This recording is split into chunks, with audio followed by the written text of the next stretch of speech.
Jessica. Oh, yeah. That's how you feel? Black people, huh?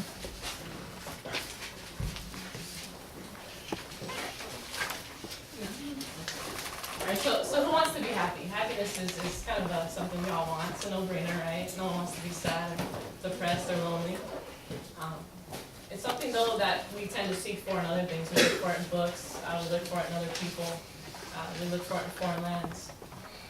But the secret is actually, it lies right here within us. Happiness can only come inwardly, then outwardly.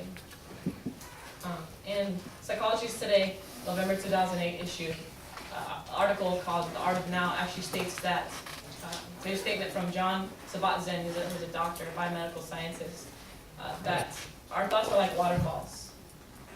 And in order to get control of our lives and our minds, we have to step outside of that constant stream, that constant waterfall, and pause. That we have to stop doing and start being. So what I'm going to do today, I hope I didn't lose anybody so far, is basically I'm going to tell you what exactly I'm talking about. It's living in the moment.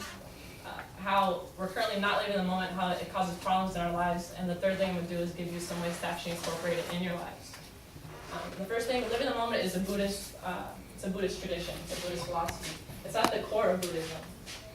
And it's basically being in the here and now. An example of this could be like when you're talking to someone, when someone's speaking to you, like right now, maybe you're getting ready for your speech, you're going over your speech in your head, you're not really listening to me. Or when you're talking to someone, you're talking to them, and you're waiting for your turn to speak. You're trying to think of something witty to say instead of actually being there for that person. In the movie The Peaceful Warrior that was released in 2007, one of the main characters makes a statement and bringing light to how we let our thoughts control us. What he states is that we think that we're our thoughts, and because of this, we actually cause unnecessary harm and sadness to ourselves. Our thoughts and our emotions change consistently from second to second, like the wind. Let's say you're walking in a grocery store and someone bumps into you real hard and like says something really rude and mean. First off, you're angry, your blood starts pumping, you get upset, your face is getting red, and you probably want to shout something at them or maybe push them, right?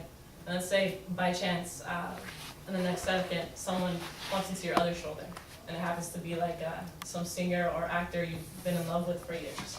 So you went from wanting to cause bodily harm 1 second ago to basically getting ready to pass out because you're so overjoyed with excitement. We have to stop letting our thoughts control us, our emotions control us, and start actually controlling our thoughts. That's living in the moment. Thich Nhat Hanh, he's a Buddhist monk, peace activist, author, poet. What he states is that living in the moment is something that's very simple, yet it's something that is very challenging and very complex. It's hard for us to understand what exactly that is. What he states basically is that it's just doing what you're doing and doing it with your whole being. And the website The Positive Path makes a statement saying that we're so concerned about adding days to our lives that we forget to add life to our days. It also makes a statement saying that the past is history, the future is a mystery, and that the only time we truly have is now, at this moment. So now you kind of understand what I'm talking about here. The second thing I'm going to talk to you about is how we're currently not living in the moment and how it's actually affecting us. How it harms ourselves, first off, is, sometimes we're faced with decisions that we make, and we have that little, nice little angel on one shoulder and the devil on the other. And there's 20 different options up in the air, and frustrated, we pick one. We let our emotions and our thoughts control us. And we make decisions that we later regret. If we're able to calm ourselves down and actually understand what's going on and being in the moment, we can make decisions that we won't regret in the future. In the book Be Here Now by Ram Dass, which is about living in the moment, it talks about how suffering and desire, craving, actually brings upon suffering. That's our emotion, desire to want something. We desire something, and it could possibly bring us suffering. Another example is others, hurting others. How many times have you been driving and you missed your exit, or you passed you're coming in from like LA or out of town, and you're like, I don't even remember seeing the windmills. Did we pass by that right now? It's because we're off thinking about 20,000 different things, and we're really there driving. Driving something simple we do all the time, but if we don't pay attention, we could get in an accident, we could hurt the occupants in our car, we could hurt other people, we could hurt pedestrians. Another way is, let's say you're hanging out with like your little brother or sister, or your cousin, or your niece and your nephew. And instead of being there for that person, you're texting, your girlfriend or your friend or your boyfriend, and you're not paying attention to You know, they can get hurt, they can get kidnapped. And another thing is that you're not really there to form a bond with them. You know, you could have been someone that they looked up to, that someone that could have helped them throughout, you know, their adolescent years, but they were never really able to get to know you and form a relationship with you, and that's something that, you know, you missed out on. So now that you kind of know what I'm talking about and how it actually hurts us, I want to go on and give you some ways to go forth from this and actually use it in your lives. One of the first one is mindful breathing, and Thich Nhat Hanh's book, True Love, talks about mindful breathing. It's basically, when you breathe in, you just say breathing in, breathing out, and breathing out, or the breath is flowing in, the breath is flowing out.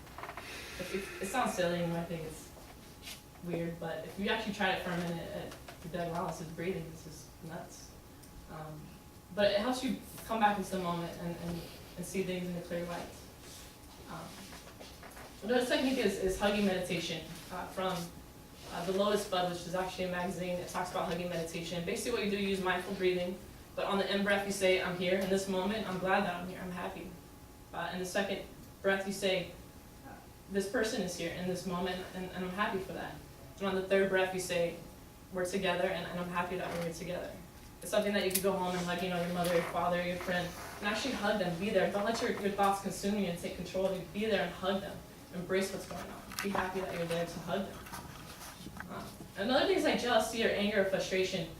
I use an example. Just yesterday I was walking into Barnes & Noble's and some guy zoomed by, and I guess I wasn't walking fast enough, and he yelled something that I won't repeat out the window. And first off, I shook my head and smiled, but then I started getting really angry. Like I wanted to, you know, throw my shoe at him or, you know, yell back at him. But I started doing mindful breathing, and I went from my third breath, I was actually having love and compassion for this man, because on my first breath, I said, I'm not going to stoop down to his level.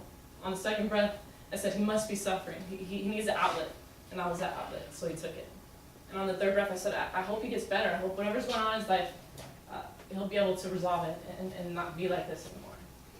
So I was able to use mindful breathing to make, you know, I could have thrown my shoe at him or kicked his car, and maybe he would have been 6'2" and 250 pounds, and I'd probably not be here this morning, but so it was able to help me at that moment. So what I first thought I did today is I let you know what living the moment is, kind of gave you a rough idea of what it is. The second thing I did is I let you know some ways that we're not living in the moment, how it affects us and how it could affect us. And the third thing I did is give you a few things to take home and maybe use in the future. So I hope all of you were here with me in this moment. Hope you're listening with open minds and open hearts, and I hope that you'll take something from it, maybe go home and hug someone, or maybe you'll get angry today and you're able to use mindful breathing to actually help you make right choices and decisions. So